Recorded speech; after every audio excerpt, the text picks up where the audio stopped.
What's up, everybody? Welcome to the Week 6 football uh, preview with Let's Get 60. I'm your host, Justin Travis, and as always, you can find me on Twitter at Let's Get 60. On the web, letsget60.com, and on pickmonitor.com, Let's Get 60. And folks, we're going to leave Week 5 behind, and we're going to look forward into Week 6, and we're not going to pretend Week 5 didn't happen, but we're not going to dwell on what happened in Week 5, if that makes sense. Let's jump right in here. I like to limit these to 10 minutes a pop, and maybe we can get done in 3 parts, not 4, because I don't have as many picks, but you know how I like to ramble. So let's jump right in. What happened last week? Well, 6 and 9. Maryland didn't show up. Cal's quarterback got hurt. Lost on Vandy by the hook. Liberty, New Mexico didn't score any points. And then, of course, it still was turning into a pretty good Saturday until the night games where Ohio State and where Nebraska just quit, and the Washington State debacle where the over the money line and the points didn't come through for me, and that really hurt me. And then finally, Utah State only scoring 3 points against Hawaii. Couldn't get the over there. These things happen. Again, it was looking like a really good Saturday until Washington State, really. So let's just move on to Week 6. I got to start off with a 3-teamer. The 4-teamer from last week lost by half a point to Utah State, and they struggled with Colorado State, go figure. But anyway, let's move on. 3-teamer here. Tonight's game, Temple at East Carolina. East Carolina is not very good. They do play at a very slow pace, and that's going to cut down on Temple's possessions. But Temple plays a really good defense as well. So I'm also on the first half under here at 24. I like that a lot. I think both teams are just going to kind of grind it out and look for it. I think it's going to be a single-digit win by Temple. That's why I picked this game for a 3-teamer. Double digits on the road for Temple. I think it's too much for a team that limits possession. So we're going Temple -3. UNC down to -2 at Georgia Tech. We know Georgia Tech's not a good team. Transitioning to a more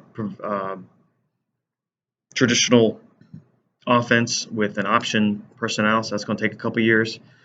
UNC, I think, and I think a lot of people agree with me here. That loss to Clemson is actually not a good thing, but they're not going to come out flat or be down.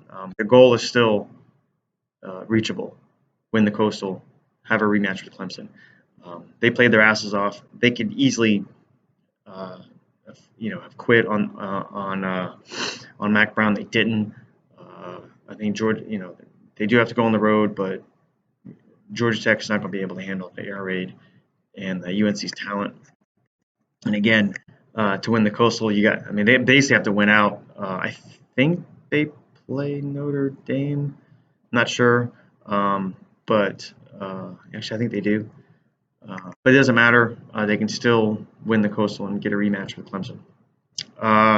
UAB down to -1 versus Rice. Listen, Rice is not a good team. I think what we saw out of UAB last week was an anomaly. They can run the ball. They have a very good coach. That program has come a long way from canceling the program a few years ago. UAB at home, all they got to do is win the game. I think it's a good shot that they do. So UAB -1 versus Rice. All right, UCF at Cincy. Oh, its current line, I didn't fill this in. Its current line is -4, I think.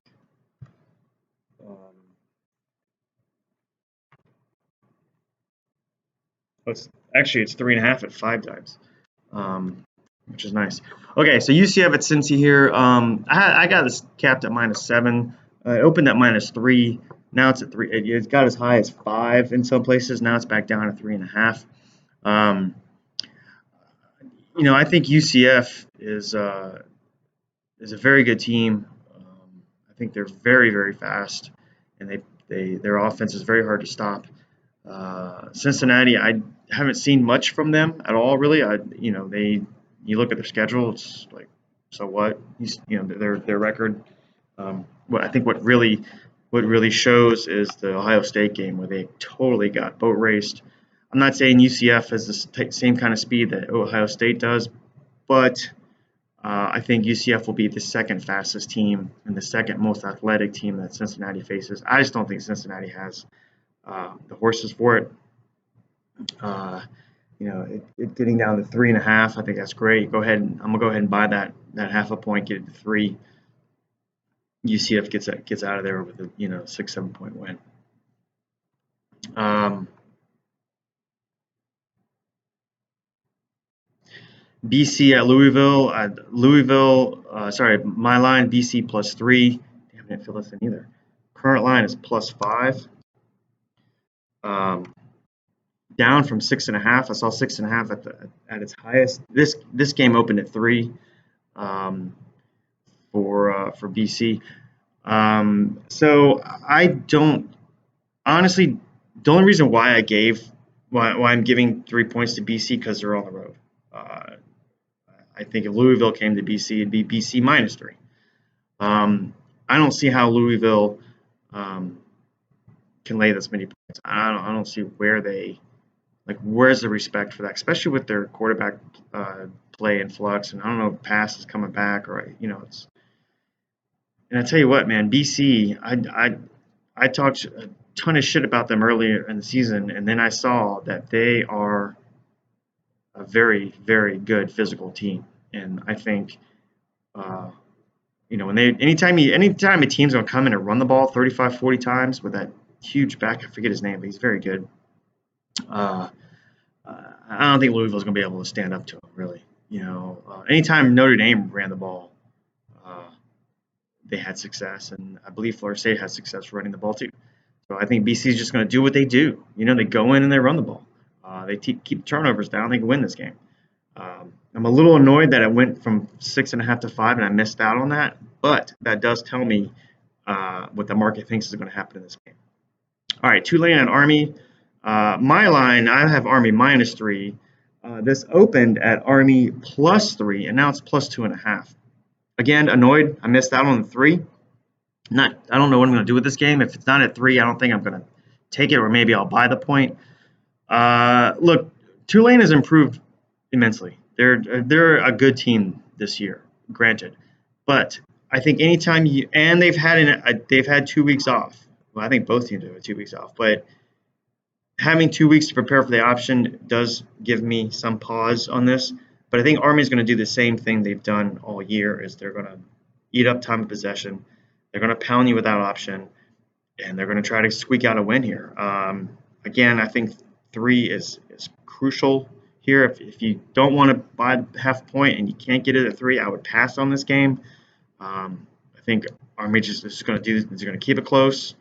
They're going to be more physical, try to out-physical you, and just keep Tulane's offense off the ball, wear down the defense, maybe get a late score, break a late one to win the game there. But Army +2.5, +3. Again, I would take it at +3. I would not take it at 2.5. So again, I don't know what I'm going to do with this game, but I think Army at home, coming off a bye week, is a good play. It's a good play.